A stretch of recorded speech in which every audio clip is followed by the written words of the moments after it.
శాసనసభ నియోజకవర్గం నుంచి ఈ రాష్ట్రానికి స్పష్టమైనటువంటి సందేశాన్ని కూడా ఇస్తారని కూడా మీ అందరికీ సవినయంగా మనవి చేస్తూ మరొక్కసారి రఘురామరెడ్డి గారిని అత్యధిక భారీ మెజార్టీతో రాహుల్ గాంధీ గారిని ప్రధానమంత్రి చేయడానికి, దేశంలో భారత రాజ్యాంగాన్ని కాపాడటానికి, ప్రజాస్వామ్యాన్ని కాపాడటానికి పార్లమెంటు సభ్యులు అత్యధిక మెజార్టీతో గెలిపించి పంపించవలసిందిగా మీ అందరికీ విజ్ఞప్తి చేస్తూ సెలవు తీసుకున్నాను.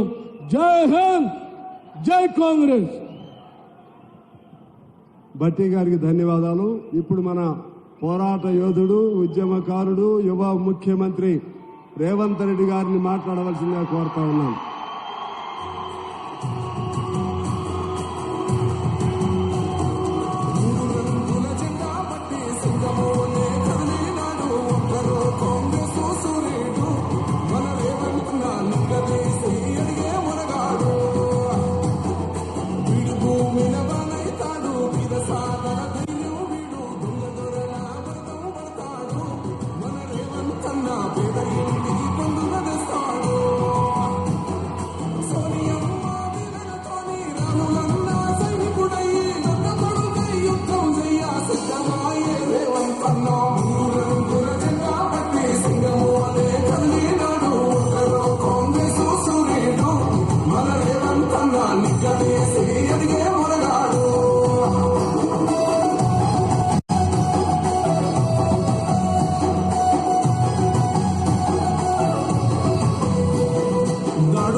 మిత్రులారా,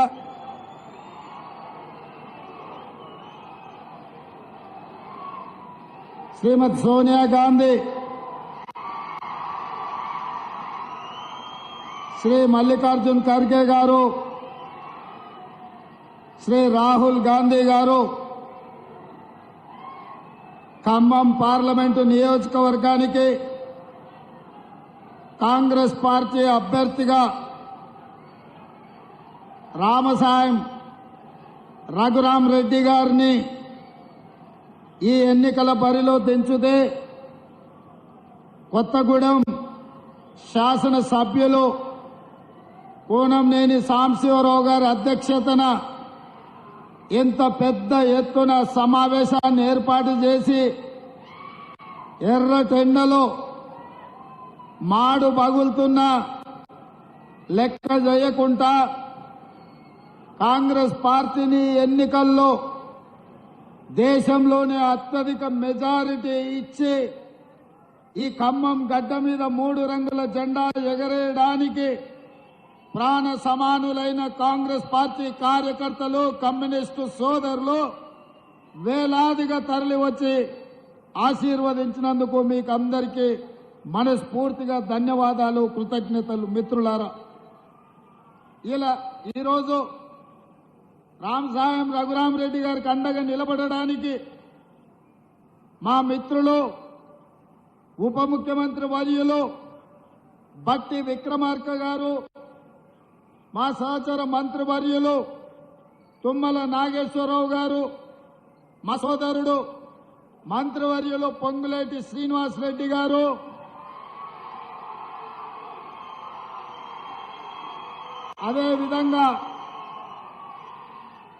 అదేవిధంగా మా ఖమ్మం జిల్లాలో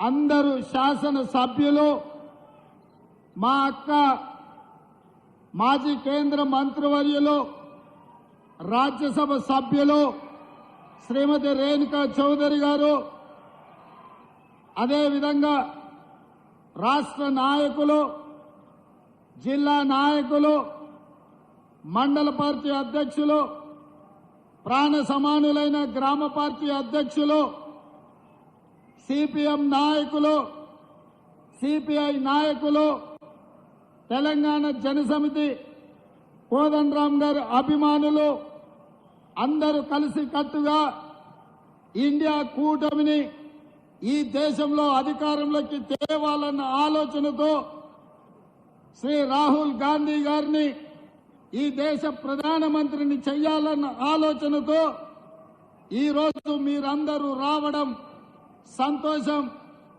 మీ అందరిని చూసిన తర్వాత నాకు సంపూర్ణమైన నమ్మకం కలిగింది. భారతదేశంలోనే మొదటి ఎన్నికలలో అత్యధిక మెజారిటీ రావి నారాయణ రెడ్డి గారికి వచ్చింది. ఆనాడు పండిత్ జవహర్లాల్ నెహ్రూ గారి కంటే కూడా ఆనాడు రావి నారాయణ రెడ్డి గారికి ఈ నల్లగొండ గడ్డ నుంచి, ఈ వరంగల్ ప్రాంతం నుంచి, తెలంగాణ రాష్ట్రం నుంచి వారిని ఎన్నుకోవడం జరిగింది. ఆ స్ఫూర్తితో ఈనాడు తప్పకుండా దేశంలోని అత్యధిక మెజారిటీ ఇచ్చే పార్లమెంటు నియోజకవర్గంగా ఖమ్మం పార్లమెంటు నియోజకవర్గం చరిత్రలో నిలబడబోతుంది. మా ఖమ్మం సోదరులందరికీ కూడా మనస్ఫూర్తిగా నేను ధన్యవాదాలు, కృతజ్ఞతలు తెలియజేస్తున్నా. మిత్రులారా, ఖమ్మం జిల్లాకు ఒక గొప్ప చరిత్ర ఉన్నది, ఒక గొప్ప పోరాట పటిమ ఉన్నది. ఏ చైతన్యమైనా, ఏ రైతు కూలీ సమస్యల మీద పోరాటమైనా, రైతుల హక్కుల మీద, కార్మికుల హక్కుల మీద ప్రపంచానికే ముందు నిలబడి ఈ ఖమ్మం జిల్లానే కొట్లాడుతుంది. ఆనాడు 69 తెలంగాణ ఉద్యమం ఈ ఖమ్మం పాల్వంచ నుంచే మొదలై ఆనాడు మీ బిడ్డ రవీంద్రనాథ్ అనే వ్యక్తి మొట్టమొదట తెలంగాణ ఉద్యమం కోసం పునాదులేసి జై తెలంగాణ నినాదాన్ని ఈ ప్రపంచానికి వినిపించిన ప్రాంతం పాల్వంచ ఖమ్మం జిల్లా. ఈనాడు మీరిచ్చిన స్ఫూర్తి, మీరు చేసిన పోరాటం ఇవాళ తెలంగాణ రాష్ట్రం ఏర్పడ్డది.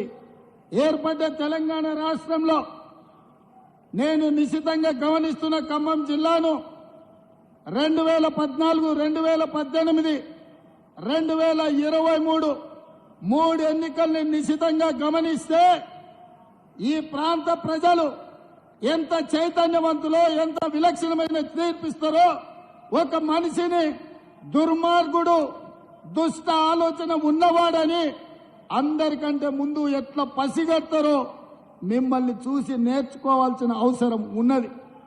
2014లో బీఆర్ఎస్ పార్టీకి ఒకటే సీట్ ఇచ్చిండ్రు, 9 సీట్లు ప్రతిపక్షాలకు ఇచ్చిండ్రు.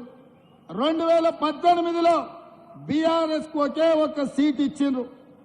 ఇప్పుడు కూడా మీరొక సీట్ ఇచ్చినా మళ్ళా మీరందరూ ఆ మిత్రుని కూడా ఈరోజు ఇండియా కూటమిలో చేర్పించి రఘురామ్ రెడ్డి గారి గెలుపు కోసం వారు కూడా మనతో కలిసిందంటే, ఏ రోజు కూడా ఈ ఖమ్మం జిల్లా నయవంచన, నక్క చిత్తుల మాటకు ముందు అబద్ధంతోనే మొదలు పెట్టే కాలకూట విషం కల్వకుంట్ల చంద్రశేఖరరావును మీరు ముందే పసిగట్టి బండకేసి కొట్టి ఖమ్మంలో 100 మీటర్ల గోతి తీసి పాతి పెట్టింది ఈ ఖమ్మం జిల్లా అని నేను చెప్పదలుచుకున్నా.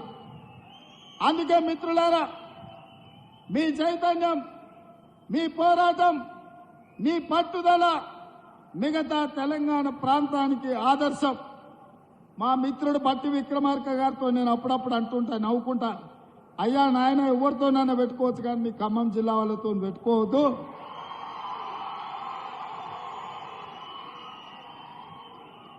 ఎందుకంటే ఎంత దూరమైనా మీరు అనుకున్న దానికోసం కొట్లాడతారు. అందుకే నేను ఎప్పుడు కూడా ఖమ్మం జిల్లా రాజకీయాలలో ఎక్కువ తల దూర్చకుండా దగ్గరగా ఉన్నట్టే ఉండి దూరంగా ఉండి నమస్కారం పెడుతుంటా. ఆనాడు వైఎస్ రాజశేఖర రెడ్డి గారు ముఖ్యమంత్రిగా ఉన్నప్పుడు కూడా ఢిల్లీ పెద్దలు చెప్పిండ్రు, ఉమ్మడి రాష్ట్రంలో 23 జిల్లాలు ఉంటే నువ్వు 22 జిల్లాలకే ముఖ్యమంత్రివి, ఖమ్మం జిల్లాలో మాత్రం ప్రతి కాంగ్రెస్ పార్టీ కార్యకర్త ఒక ముఖ్యమంత్రి ఉంటాడు, వాళ్ళ సమస్యల మీద వాళ్ళే కొట్లాడుకుంటారు, వాళ్ళకు వాళ్ళే నాయకత్వం వహించుకుంటారు, వాళ్ళకు వాళ్ళే పార్టీని గెలిపించుకుంటారు. మనం వాళ్ళకు సహకరించాలి తప్ప మనం వాళ్ళ విషయంలో ఎక్కువ కలగజేసుకోవద్దని ఆనాడు వైఎస్ రాజశేఖర రెడ్డి గారికి చెప్పింది ఈనాటికి నాకు గుర్తుంది. ఎందుకంటే నేను ఒకసారి కాంగ్రెస్ లో చేరిన తర్వాత ఢిల్లీలో పెద్దల్ని అహ్మద్ పటేల్ గారిని కలవడానికి పోయినప్పుడు నాకు ఈ విషయాన్ని గుర్తు చేసింది. అందుకే మిత్రులారా, ఈ ఖమ్మం జిల్లా చైతన్యవంతమైన జిల్లా. ఈ ఖమ్మం జిల్లా దేశ రాజకీయాలకు ఒక దిక్సూచి. రాబోయే మార్పును, జరగబోయే పరిణామాలను ముందుగానే గుర్తించి ఈ దేశ ప్రజలకు ఏది మంచిదో ఆ రకమైన నిర్ణయం చేయడంలో మీరందరూ కూడా దిట్ట. అందుకే మిత్రులారా, నిన్నగాక మొన్న చంద్రశేఖరరావు వచ్చిపోయింది మీ దగ్గరికి. ఆయన పాపం నామ నాగేశ్వరరావు గారిని బకర చేయడానికి, ఆయన చెవులో పువ్వు పెట్టడానికి ఆయన చెప్తున్నాడు వచ్చేది సంకీర్ణమే, సంకీర్ణంలో నామ నాగేశ్వరరావు గారిని మంత్రిని చేస్తాను. నేను అడుగుతున్న, ఏ సంకీర్ణంలో చేరుతావు? మా కాంగ్రెస్ పార్టీ ఆ ఇంటి మీద కాకిని ఇంటి మీద కూడా వాళ్ళనియదు. మా కార్యకర్తలు ఊరుకోరు. టీఆర్ఎస్ కాకి కాంగ్రెస్ ఇంటి మీద వాళ్తే అక్కడికక్కడనే మా కార్యకర్తలు కాల్ చేస్తారు. ఇక మిగిలింది బీజేపీ కదా, నువ్వు చేరబోయేది బీజేపీలనే కదా చంద్రశేఖరరావు. మేము అదే కదా చెప్పింది. మొదటి నుంచి మేము చెప్తున్నది, మొదటి నుంచి నువ్వు ఆచరిస్తున్నది. 2014 నుంచి 2023 వరకు 9.5 సంవత్సరాలు చంద్రశేఖరరావు రైతు వ్యతిరేక నల్ల చట్టాలు వచ్చినప్పుడు, నోట్ల రద్దు చేసినప్పుడు, జీఎస్టీ బిల్లును తీసుకొచ్చినప్పుడు, ట్రిపుల్ తలాక్ చట్టాన్ని చేసినప్పుడు, సిటిజన్ అమెండ్మెంట్ యాక్ట్ ను పొందుపరిచినప్పుడు, యూనిఫామ్ సివిల్ కోడ్ తెచ్చినప్పుడు, ప్రతి సందర్భంలో ఇక్కడ కారు గుర్తు మీద ఓట్లు వేయించుకొని ఢిల్లీలో కమలం గుర్తుకు తాకట్టు పెట్టిన చరిత్ర చంద్రశేఖర్ రావుది. ఇవాళ కూడా ఈ తెలంగాణలో గూడు పుటాని జరుగుతుంది. అంతర్గతంగా ఒక అవగాహనతోటి కాంగ్రెస్ పార్టీని గెలవకుండా అడ్డుకోవాలని బీజేపీ బీఆర్ఎస్ ఈ రోజు కుట్రలు చేస్తున్నారు. ఈ కుట్రల్ని తిప్పికొట్టాల్సిన బాధ్యత ఖమ్మం, మహబూబాబాద్ పార్లమెంట్ నియోజకవర్గ కార్యకర్తల మీద ఉన్నది. అందుకే మిత్రులారా, కేటీఆర్ చెప్తున్నాడు కారు కొంచెం ఖరాబ్ అయి కార్ఖానకు పోయింది మళ్ళీ వస్తుందని. నేను చెప్పదలుచుకున్నా బీఆర్ఎస్ నాయకులకు, కారు ఖరాబ్ అయి కార్ఖానకు పోలే, కారు అనుంజడి కార్ఖానకు పోయింది. కార్ఖానా నుంచి ఇంకా ఇనుప సామాన్లోనికి, పాత సామాన్లోనికి తూకం కింద, కిలోల కింద తెగనమ్మాల్సిందే. మళ్ళా కారు రాదు, మీరు ఎన్నికల్లో గెలవరు. నామ నాగేశ్వరరావు గారికి నేను సూచన చేస్తున్నా, చంద్రశేఖరరావు మాటలు నమ్మి మోసపోవద్దు. నమ్మించి మోసం చేసుట్లా చంద్రశేఖరరావును మించినోడు లేడు, ఆ కుటుంబానితోని పోటీ పడేటోడే లేడు. అందుకే మిత్రులారా, ఇవాళ చంద్రశేఖరరావు కథ అయిపోయింది. మన బోర్ల పడ్డాడు, బొక్కలు ఎరిగినాయి అసెంబ్లీ ఎన్నికలప్పుడు. ఇప్పుడు మిగిలింది పడగ. ఆ పడగ మీద కూడా ఒక దెబ్బ వేయండి, దాంతో ఆ కాలనాగు సమస్య తీరిపోతుందని మా మిత్రులకు చెప్తున్నా. ఇవాళ మిత్రులారా, మా ఖమ్మం జిల్లా నాయకులు మొన్న మధ్యలో కలిసినప్పుడు నేను అడిగిన మా దుర్గా ప్రసాద్ను, మా బ్రహ్మయ్యను, ఏమన్నా అంటే, ఏముందన్నా చంద్రశేఖరరావును ఓడించినాం, ఇక మాకు పెద్దగా పనేం లేదని. మా సోదరులు నేను ఒక మాట చెప్తున్నా, డిసెంబర్ 3 తారీఖు నాడు వచ్చిన ఫలితాలు సెమీఫైనల్స్ మాత్రమే. ఆ సెమీఫైనల్స్ లో కాంగ్రెస్ టీము బీఆర్ఎస్ టీమును కల్వకుంట్ల చంద్రశేఖరరావును నాడుగు ఇరగొట్టిండ్రు. ఇవాళ మే 13 తారీఖు నాడు జరగబోయే ఎన్నికలు ఫైనల్స్.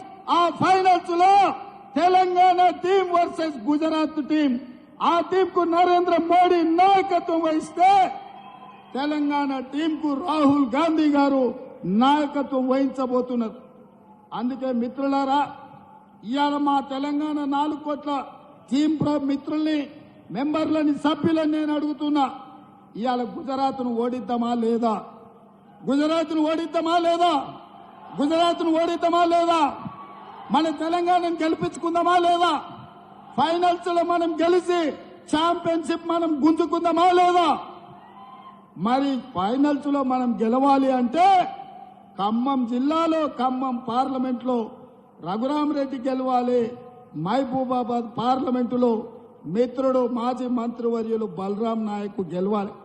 వాళ్ళు గెలవాలని మేం పైనుంచి కోరుకుంటాం. కానీ గెలిపించేది మాత్రం మీరే మిత్రులారా. మీ రక్తాన్ని చెమటగా మాసి చెమటను దారపోసి భుజాలు కాయలు కాసేలాగా 3 రంగుల జెండాను మోసి రేపు ఎన్నికల్లో లక్షలాది మెజార్టీతోనే కాంగ్రెస్ పార్టీ గెలవాలి అంటే మళ్ళీ మీరే కథన రంగంలో దిగాలి. మీరే కార్యోన్ముఖులై ముందుకు నడవాలి. అప్పుడే మహబూబాబాద్ లో బలరాం నాయక్, ఖమ్మం పార్లమెంటులో రఘురామరెడ్డి గారు లక్షలాది మెజార్టీతో గెలుస్తారని చెప్పి నేను ఈ సందర్భంగా తెలియజేస్తున్న మిత్రులారా. ఇవాళ చంద్రశేఖరరావు అంటున్నాడు కాంగ్రెస్ దిగిపోవాలని. నేను అంటున్న చంద్రశేఖరరావు, నీ మెదడేమన్నా దొబ్బిందా అని. ఎందుకంటే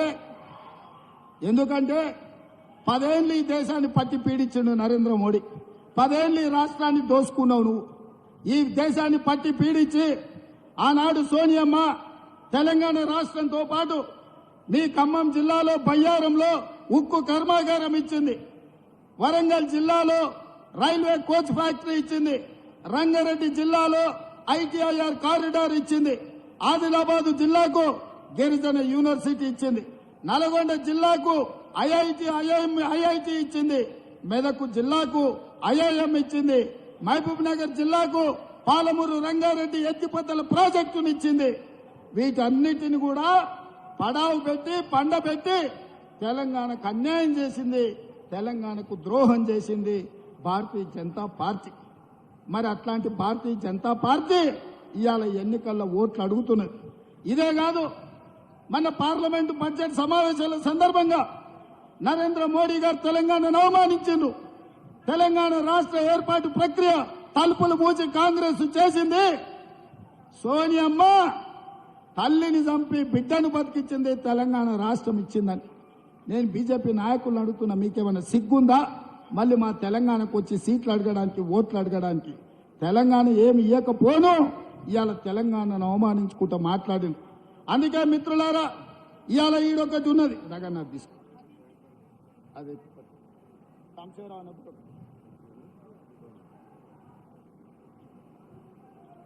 నువ్వు ఒకటి తీసుకున్నా. మిత్రులారా, ఇవాళ ఇక్కడ చూడండి, మనం బయ్యారం ఉక్కు కర్మాగారం అడిగితే బీజేపీ మన గాడిద గుడ్డి ఇచ్చింది. మనం రైల్వే కోచ్ ఫ్యాక్టరీ వరంగల్కి అడిగితే బీజేపీ గాడిద గుడ్డి ఇచ్చింది. మనం ఐటీఐఆర్ కారిడార్ అడిగితే ఇవాళ బీజేపీ గాడిద గుడ్డి ఇచ్చింది. ఇవాళ IIIT గిరిజన యూనివర్సిటీ అడిగితే తెలంగాణకు గాడిద గుడ్డి ఇచ్చింది బీజేపీ. మరి నేను అడుగుతున్న మిత్రులారా, ఇవాళ తెలంగాణకు గాడిద గుడ్డి ఇచ్చిన బీజేపీకి మనం ఓటేద్దామా, కర్రు కాల్చి వాత పెడదామా? మీరు ఒక్కసారి చెప్పండి అని చెప్పి నేను అడుగుతున్నా. అదేవిధంగా ఇవాళ రైతు రుణమాఫీ గురించి, రైతు బంధు గురించి చంద్రశేఖరరావు మాట్లాడుతుండు. మరి చంద్రశేఖరరావు మతుండు మాట్లాడుతుండో, మందేసి మాట్లాడుతుండో నాకైతే అర్థం కాలే. వేసినాక దిగినాక మాట్లాడుతుండో, వేసే ముందు మాట్లాడుతుండో. రైతు బంధు పథకం వేస్తలేరని ఓ సన్నాసోడా, సోయలేనోడా, చవట, దద్దమ్మ, దిక్కుమాలనోడా, దివానగా నువ్వు దిగిపోయినాడు మా భట్టి విక్రమార్క గారి చేతిలో 7 లక్షల కోట్ల రూపాయల అప్పుతోని దివాలా తీసిన సంసారం మొత్తం దివాలా తీసి నెత్తి మీద 7 లక్షల అప్పు పెట్టినావు. ఆయన గట్టోడు కాబట్టి బట్టి ఎట్లో ఒకట్లా తట్టుకొని ప్రతి నెల 1వ తారీఖు నాడు జీతాలు ఇస్తున్నాడు, పెన్షన్లు ఇస్తున్నాడు. ఆయన చేసిన అప్పులకు, ఆయన పెట్టిన ఉద్దెరలకు 5,000 కోట్లు నువ్వు చేసిన అప్పులకు కట్టిండు. 27,000 కోట్ల రూపాయలు బ్యాంకులకు చెల్లించిండు.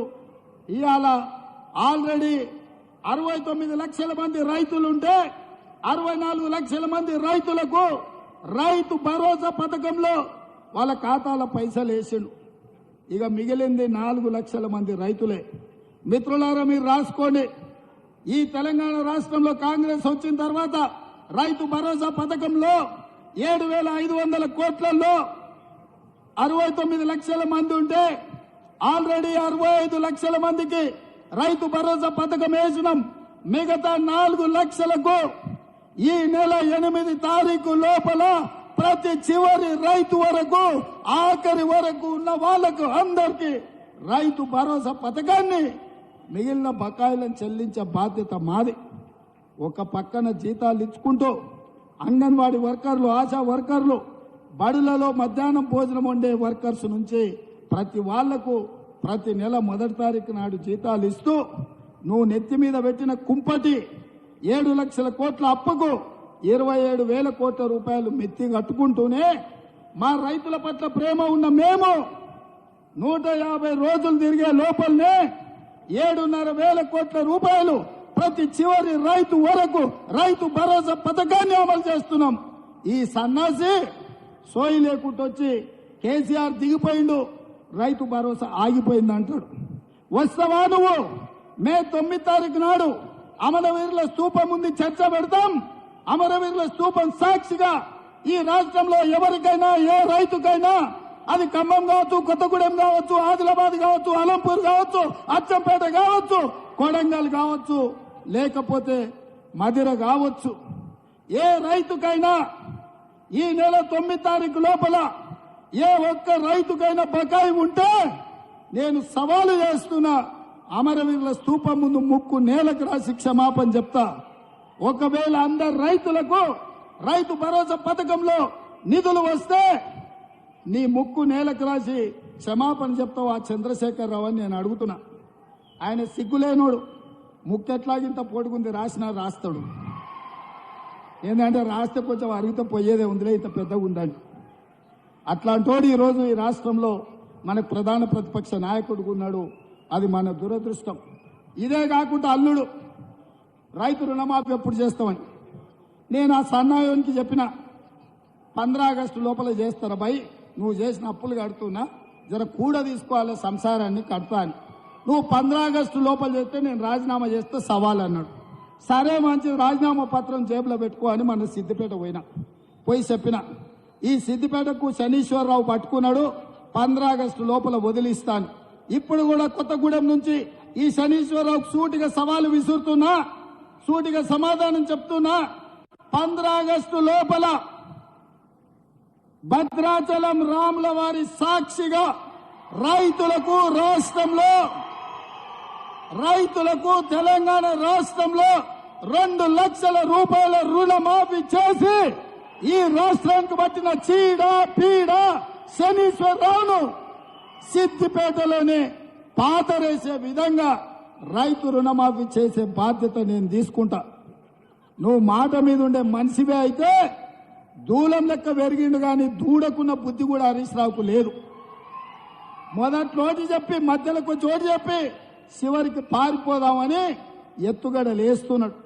అందుకే తెలంగాణ రైతాంగానికి నేను మాట ఇస్తున్నా, 15 ఆగస్టు లోపల 2 లక్షల రూపాయల రైతు రుణమాఫీ చేసి మీ రుణం తీర్చుకునే బాధ్యత నాది, మా మిత్రుడు భట్టిది, మా మంత్రి తుమ్మల నాగేశ్వరరావు గారిది. వ్యవసాయం గురించి తుమ్మల గారికి ఎవరు చెప్పాల్సిన పని లేదు. ఆయననే సొంతంగా వ్యవసాయదారులు లుంగి కట్టుకొని వ్యవసాయం చేస్తాడు. గెలిస్తే సేవ చేస్తాడు, లేకపోతే వ్యవసాయం చేస్తాడు. అవునా? ఆయన కంటే ఎవరికైనా వ్యవసాయం గురించి తెలుసా? తాతకు దగ్గు నేర్పుతున్నాడు ఒకడొకడు వచ్చి వ్యవసాయం గురించి. అందుకే మిత్రులారా, ఆసరా పెన్షన్లు, అందరికి ఆసరా పెన్షన్లు కూడా ఈ 9 తారీఖు లోపల అందరి ఖాతాలో పడతాయి. ఇవాళ దింపుడు గల్ల మాస చంద్రశేఖరరావుది పుట్టి పిల్లి శాపనార్థాల పుట్టి తెగిపడదు అన్నట్టు రైతు భరోసా పుల్లనన్న పెడితే ఓట్లు వస్తాయేమో, విద్యుత్ కోతలని అబద్దాలు చెప్తే కోతల రాయుడి కింద కోస్తే ఏమైనా ఓట్లు వస్తాయేమో, ఆసరా పెన్షన్ వస్తలేదని అబద్దాలతో బతకాలని అనుకుంటున్నాడు. నీకే అవకాశం లేదు చంద్రశేఖరరావు, నీ పని అయిపోయింది. నీకు దింపుడు గల్ల మాస కూడా ఉపయోగం లేదు. ఏమున్నా బీఆర్ఎస్ పార్టీ కాటికి పోవాల్సిందే. కారు గుర్తు అనే దానికి ఈ తెలంగాణ సమాజంలో తావు లేదు. అన్ని సమస్యల్ని పరిష్కరించే బాధ్యత మేము తీసుకుంటామని మిత్రులకు నేను అందరికి తెలియజేస్తున్నా. ఇక బీజేపీ నేను చెప్తానే ఉన్నా, 400 సీట్లు ఇస్తే రాజ్యాంగాన్ని మారుస్తారు, రిజర్వేషన్లను రద్దు చేస్తారు. అందుకే 400 సీట్లు అడిగితే వాళ్ళు అడుగుతున్నారని. నిన్న మన కిషన్ రెడ్డి బండి సంజయ్ అన్నాడు, రాజ్యాంగం మారుస్తామని ఎవడన్నంటే వాడిని చెప్పుతో కొట్టాలని. నేను ఇప్పుడు ఈ వేదిక మీద నుంచి బండి సంజయ్ కిషన్ రెడ్డి గారిని అడుగుతున్నా, భారతీయ జనతా పార్టీ జాతీయ ప్రధాన కార్యదర్శి దుష్యంత్ కుమార్ గౌతమ్ అనే వ్యక్తి మీ భారతీయ జనతా పార్టీ ప్రధాన కార్యదర్శి జాతీయ స్థాయిలో ప్రభుత్వం వచ్చిన వెంబడే రాజ్యాంగంలో ఉన్న ప్రియాంబుల్లోనే మార్పులు చేస్తాం, రాజ్యాంగాన్ని మారుస్తామని నిన్న ఇంటర్వ్యూ ఇచ్చిండు. ఈనాడు పేపర్లో ప్రముఖంగా తాటికాయంత అక్షరాలతో వచ్చింది. ఇన్నాళ్ళు నేను చెప్పింది, నేను చేసిన ఆరోపణను మీ బీజేపీ జాతీయ ప్రధాన కార్యదర్శి దుష్యంత్ కుమార్ గౌతమ్ స్పష్టంగా అధికారికంగా బీజేపీ అధికారంలోకి వచ్చిన వెంబడే రాజ్యాంగాన్ని మారుస్తామన్నాడు. ఇప్పుడు ఎవరిని చెప్పు తీసుకొని కొట్టాలని గుండు నేను అడుగుతున్నా. ఇవాళ నిజామాబాద్ లో గుండున్నాడు, కరీంనగర్ లో అరగుండు ఉన్నాడు. ఇక అపర మేధావి కిషన్ రెడ్డి నేను అడుగుతున్నా, మీ ప్రధాన కార్యదర్శి రాజ్యాంగాన్ని మారుస్తామన్నాడు కదా, అబద్దాలు చెప్పినందుకు మిమ్మల్ని కొట్టాలనా, రాజ్యాంగం మారుస్తా అన్నందుకు మీ ప్రధాన కార్యదర్శిని కొట్టాలనా మీరే నిర్ణయించండి. అందుకే మిత్రులారా, ముఖ్యంగా దళితులకు, గిరిజనులకు, బలహీన వర్గాలకు ఎస్సీ, ఎస్టీ, బీసీ రిజర్వేషన్లు రద్దు చేయడానికి కుట్ర జరుగుతుంది. రాజ్యాంగాన్ని మారవాలని బీజేపీ ప్రణాళికలేస్తుంది. మీ రాజ్యాంగం రద్దు కాబోతుంది, మీకిచ్చే రిజర్వేషన్లను తొలగించబోతున్నారు. ఇవాళ మనం బీజేపీకి ఓటేస్తే మన రిజర్వేషన్లు రద్దవుతాయి. ఇవాళ కాంగ్రెస్ను గెలిపిస్తే మన రిజర్వేషన్లు ఇంకా పెరుగుతాయి. అందుకే ఇవాళ ఆలోచన చేయండి, మీరు బీజేపీకి వేసే ప్రతి ఓటు మన రిజర్వేషన్ల మీద పోటుగా మారుతుంది. బీజేపీ మన మెడ మీద ఏలాడుతున్న కత్తి, ఆ కత్తిని తుదబొట్టించాలి అనంటే కాంగ్రెస్ పార్టీ గెలవాలి. మీరందరూ రాజ్యాంగాన్ని రక్షించుకోవడానికి, రిజర్వేషన్లను కాపాడుకోవడానికి కాంగ్రెస్ పార్టీని గెలిపించడానికి సిద్ధంగా ఉన్నారు కదా, ఉన్నారు కదా, ఉన్నారు కదా, ఉన్నారు కదా, ఉన్నారు కదా. ఇవాళ నేను 2 ప్రశ్నలు అడుగుతా, తీసుకో. బీజేపీ ఏమిచ్చిందంటే గాడిద గుడ్డ అని చెప్పాలి, అది తీసుకో. మోడీ ఏమిచ్చిండు అంటే గాడిద గుడ్డ అని మీరు అనాలి. రెడీనా? రెడీనా? రెడీనా? రెడీనా? రెడీనా? బీజేపీ ఏమిచ్చింది? గట్టిగా అనాలరా నాయన, మీరు ఖమ్మమోళ్ళు, పెద్ద గొంతున్నోళ్ళు మీరు. మోడీ ఏం తెచ్చిండు? బీజేపీ ఏమిచ్చింది? మోడీ ఏం తెచ్చిండు? బీజేపీ ఏమిచ్చింది? మోడీ ఏం తెచ్చిండు? బీజేపీ ఏమిచ్చింది? మోడీ ఏం తెచ్చిండు? బీజేపీ ఏమిచ్చింది? మోడీ ఏం తెచ్చిండు? మరి నేను అడుగుతున్న మిత్రులారా, తెలంగాణ గాడిద గుడ్డించడానికి కర్రు కాల్చి వాత పెడతారా, ఓటేస్తారా? కర్రు కాల్చి వాత పెడతారు కదా. మరి కాంగ్రెస్ పార్టీని, బలరాం నాయక్ను, రఘురాం రెడ్డిని 3 లక్షల పైన మెజార్టీతో గెలిపిస్తారా? పక్కానా?